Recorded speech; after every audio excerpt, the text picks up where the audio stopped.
सुनील तटकरेंच्या बोटाला जखम कशाची झाली हा प्रश्न मी विचारल्याच्या नंतर त्यांच्या पक्षाचे प्रवक्ते आनंद परांजपे यांनी मला धमकी दिली.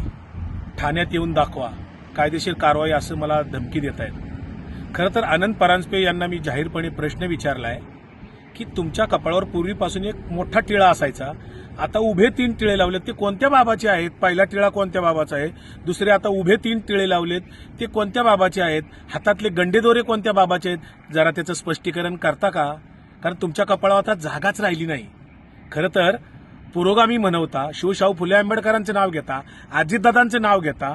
अरे अजितदादा कधी कोणत्या कर्मकांडात अडकलेले नव्हते, कोणत्या बुवाबाबाच्या नादी लागलेले नव्हते, कुठले गंडेदोरे अजितदादाच्या हातात नव्हते.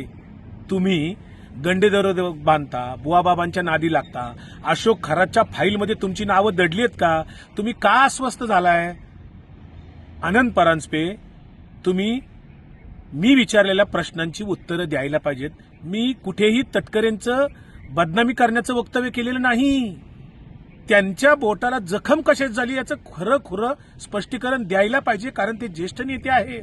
त्यांची बदनामी सोशल मीडियात चालली, मला ती सहन होत नाही, म्हणून मी त्याचं स्पष्टीकरण मागितलेलं आहे. आनंद परांजपे, तुमच्याही गंधाचं आणि त्या गंड्यादोऱ्याचं तुम्हाला लकलाप, तुमचे बुवाबाबा तुम्हाला लकलाप. मात्र स्वतःच्या पक्षाची, कार्यकर्त्यांची फसवणूक करू नका. पुरोगामी स्वतःला म्हणवू नका. शिवशाहू फुले आंबेडकरांचं नाव घेऊ नका. अजितदादांचं नाव घेऊ नये.